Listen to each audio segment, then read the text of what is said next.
जय भीम। थक गए, 4 घंटे से बैठे हैं आप सब, थक गए। उमस गर्मी में इतनी देर से इंतजार कर रहे थे। पहले मैं लेट हुआ, उसके लिए मैं आप सबसे क्षमा मांगता हूँ। आप सब इतनी देर से इतनी पेशेंटली हमारा इंतजार कर रहे थे, उसके लिए मैं आप सभी का तहे दिल से धन्यवाद करता हूँ। अब एक बार ऐसा जय भीम बोल दीजिए कि हमें लगे कि हमारी गलती के लिए आपने हमें माफ कर दिया। जय भीम। साथियों, आप सभी का यहाँ पर इस इलेक्शन रैली में मैं और मेरे साथ मंच पर मौजूद सभी आपका तहे दिल से यहाँ पर स्वागत करते हैं और आप यहाँ मौजूद हुए इतनी गर्मी में, आपका तहे दिल से धन्यवाद करते हैं। साथियों, सबसे पहले मैं अपने सभी संतों, गुरुओं व महापुरुषों को, जिसमें खासकर महात्मा ज्योतिबा फूले, छत्रपति शाहू जी महाराज, नारायण गुरु, तांत्या भील मामा जी, पेरियार रामास्वामी जी, बाबा साहब डॉक्टर भीमराव अंबेडकर जी एवं मान्यवर साहब श्री काशीराम जी को नमन करता हूँ। साथ ही साथ मान्यवर साहब श्री काशीराम जी की एकमात्र उत्तराधिकारी हमारी आदरणीय बहन कुमारी मायावती जी को भी नमन करता हूँ। उत्तर प्रदेश की 4 बार मुख्यमंत्री, लोकसभा व राज्यसभा की कई बार सदस्य रही आदरणीय बहन कुमारी मायावती जी, जिन्होंने अपने सभी SC, ST, OBC एवं अल्पसंख्यक समाज के साथ साथ सर्व समाज में से गरीबों और कमज़ोरों के लिए अपना पूरा जीवन समर्पित किया, तो मुझे गर्व है कि मुझे ऐसे महान नेता के नेतृत्व में काम करने का मौका मिल रहा है।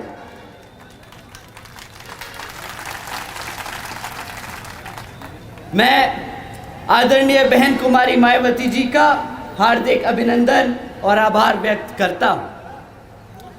साथ ही साथ आज यहाँ मंच पर मौजूद हमारे सभी छोटे बड़े पदाधिकारी और सभी कार्यकर्ता गण के साथ साथ पूर्व विधायक और जो आपके यहाँ पे आज आपके बीच खड़े हैं, हमारे दिबनी सीट से बलबीर सिंह जी का तहे दिल से स्वागत करता। साथियों, जब बाबा साहब भीमराव अंबेडकर जी ने भारत का संविधान लिखा था, तो वह एक समता मूलक समाज की स्थापना करना चाहते थे और बाबा साहब डॉक्टर भीमराव अंबेडकर जी ने लोकतंत्र की कुछ इस तरह व्याख्या की थी। ये अंग्रेजी में है, मैं पहले अंग्रेजी में बोलूँगा, फिर हिंदी में इसका मतलब समझाऊंगा।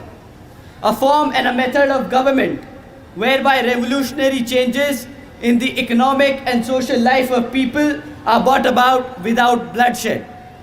साथियों, बाबा साहब के विचारों का भारत कुछ इस तरह था। साथियों, जहाँ पर स्कूलों में बच्चों के बीच भेदभाव ना हो, ऐसा है बाबा साहब के विचारों का भारत। जहाँ पर महिलाओं पर अत्याचार ना हो, ऐसा है बाबा साहब के विचारों का भारत। जहाँ पर हर जाति और धर्म को बराबर का सम्मान मिले, ऐसा है बाबा साहब के विचारों का भारत। परंतु साथियों, हमारे MP में बीजेपी की सरकार संविधान के हिसाब से नहीं, बल्कि कुछ मनुवादी सोच रखने वाले लोगों के हिसाब से चल रही है। साथियों, श्रीमती भारती कसडेकर जी और उनके परिवार के बारे में आप सभी जानते हैं कि किस तरह इनके परिवार के 5 सदस्यों की हत्या कर दी गई। परंतु साथियों, हैरानी की बात इन 5 लोगों की हत्या नहीं, हैरानी की बात तो ये है कि जब श्रीमती भारती जी 200 किलोमीटर पैदल चलकर अपने ही समाज के गवर्नर से मदद मांगने पहुंची, तो गवर्नर साहब ने उनसे मिलने से ही इनकार कर दिया। जिस सरकार में अपने ही समाज के लोग मदद करने से इनकार कर दे, वो सरकार के बारे में मैं क्या ही कहूं। साथियों, क्या इसी तरह की सरकार को आपने वोट करके सत्ता में लाने के लिए कहा था? जवाब दीजिए साथियों, क्या ऐसी सरकार को हक है सत्ता में बैठने का जो अपने समाज की मदद ना कर सके? साथियों, आपने रामजी लाल अहिरवार जी का भी नाम सुना होगा। जी साथियों, मैं उन्हीं रामजी लाल अहिरवार जी की बात कर रहा हूं जिनकी दो मनुवादी सोच रखने वालों ने पीट पीट कर हत्या कर दी, सिर्फ इस बात पर कि उन्होंने उन्हें सिगरेट के लिए माचिस नहीं दी। साथियों, ये उस सरकार का शासनकाल है जो तरक्की की बात करते हैं, जो दावा ठोकते हैं कि हमने भारत को पहला पिछड़े समाज से प्रधानमंत्री दिया। क्या उस भारत के प्रधानमंत्री के उस प्रधानमंत्री के भारत में ऐसा शासनकाल चल रहा है जहां पे हमारे समाज के इस व्यक्ति को एक माचिस की तिल्ली ना देने पर मार मार के हत्या कर दी जाए? बताइए साथियों, ऐसा है क्या ये भारत? साथियों, अभी 4 दिन पहले की बात है, आप सब ने सुना होगा कि किस तरह एक 15 साल की बच्ची का बलात्कार कर उस उज्जैन की सड़कों पर फेंक दिया मरने के लिए।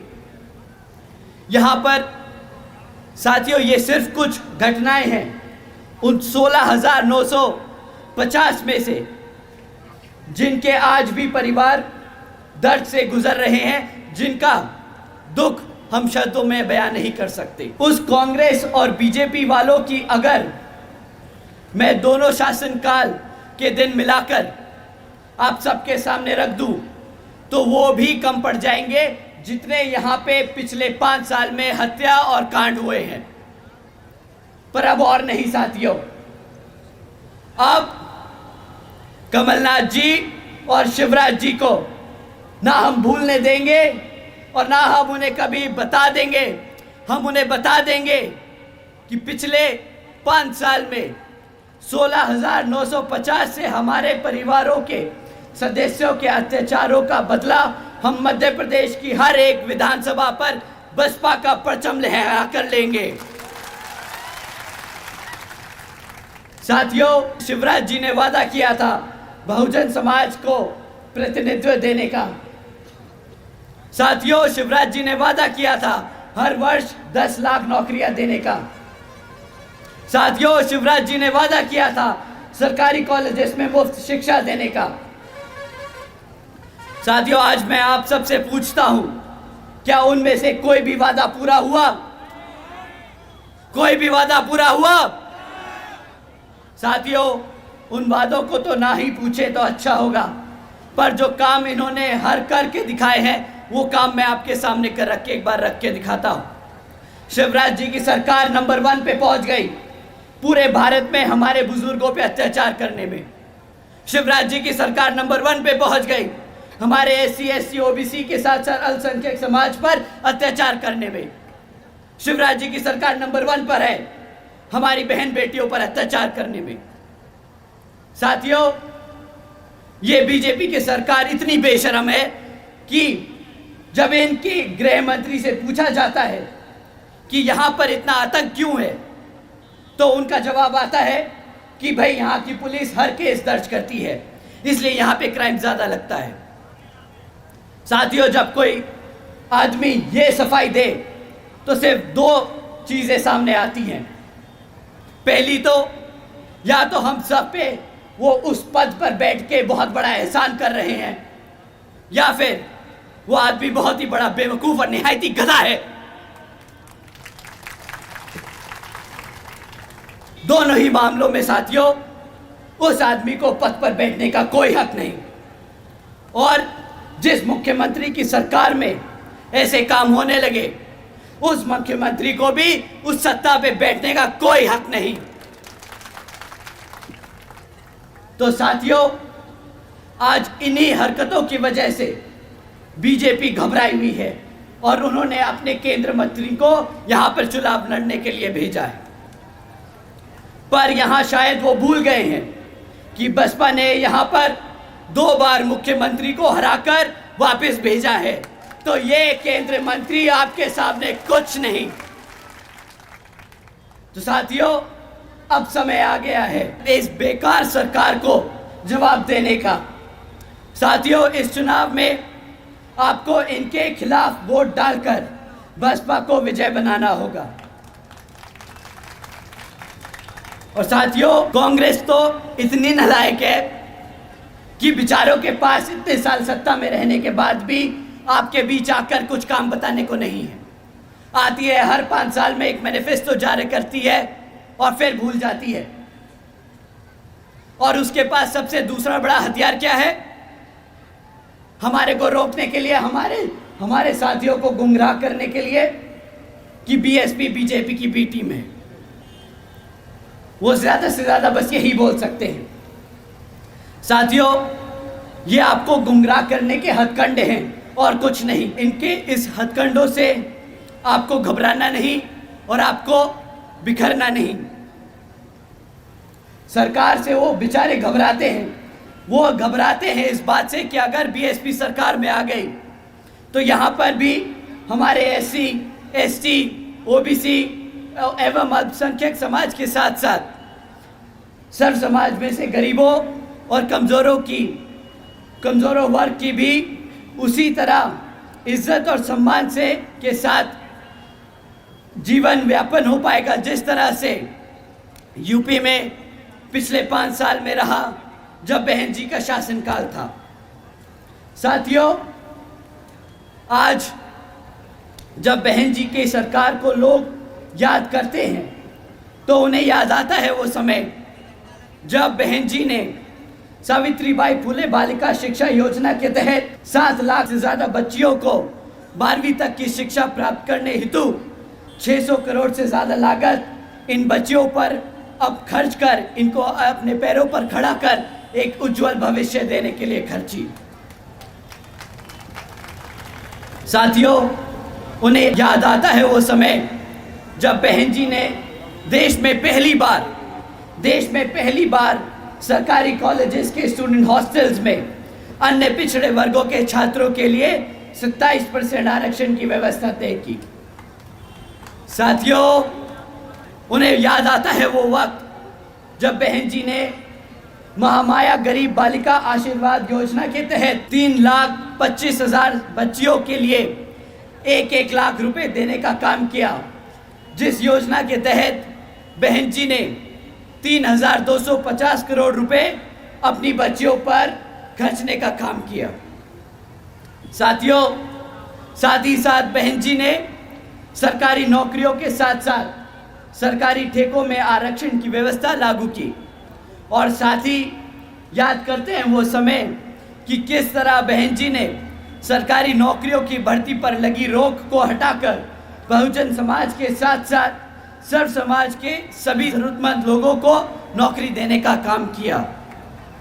साथियों, बहन जी ने प्रदेश में व्यावसायिक technical institutions, engineering colleges, polytechnic एवं इंडस्ट्रियल ट्रेनिंग इंस्टीट्यूट्स में अन्य पिछड़े वर्गों के लिए 27% सीटों की आरक्षण तय की।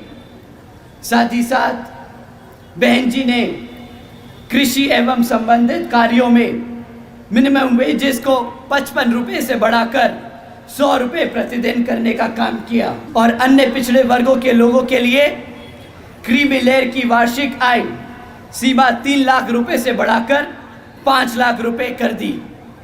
साथ ही साथ बहन जी ने गन्ना खरीद के दाम दुगने कर दिए। आदरणीय बहन जी ने अपने शासनकाल में 90,000 से अधिक शिक्षकों को सरकारी नौकरी दी, 1 लाख से अधिक सफाई कर्मचारियों को भर्ती किया, 2 लाख से अधिक जवानों को पुलिस फोर्स में भर्ती किया।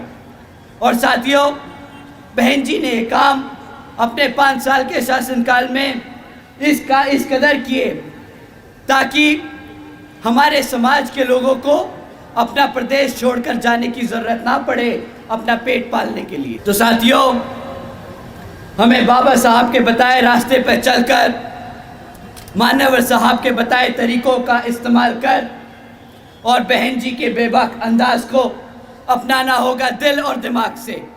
तो समय आ गया है कि हम सब एकजुट होकर समाज के हर एक व्यक्ति को बसपा से जोड़ बता दें कि हम आ रहे हैं हर उस चीज़ के लिए जो इस संविधान में हमारे गुरु देकर गए हैं, बाबा साहब डॉक्टर भीमराव अंबेडकर जी। साथियों, इन्हीं कुछ बातों को ध्यान में रखकर बीएसपी ने जीजीपी के साथ गठबंधन कर यहाँ पर चुनाव लड़ने का निर्णय लिया है। तो मैं आप सभी के से अपील करता हूँ कि इस विधानसभा आम चुनाव में आप बसपा और जीजीपी को वोट डाल यहाँ बसपा जीजीपी की सरकार बनाने का काम करेंगे, जो आपके मध्य प्रदेश में बहन जी मॉडल ऑफ गवर्नेंस के तहत चलकर यहाँ पर भी सभी का उत्थान करने का काम करेंगी। अंत में एक बार दोबारा से मैं यहाँ मौजूद सभी माताओं, बहनों, बड़े बुजुर्ग, हमारे युवा साथी, हमारे यहाँ पर आए मीडिया बंधु, आप सभी का मैं तहे दिल से धन्यवाद करता हूँ। जय भीम, जय भारत, जय बहन जी।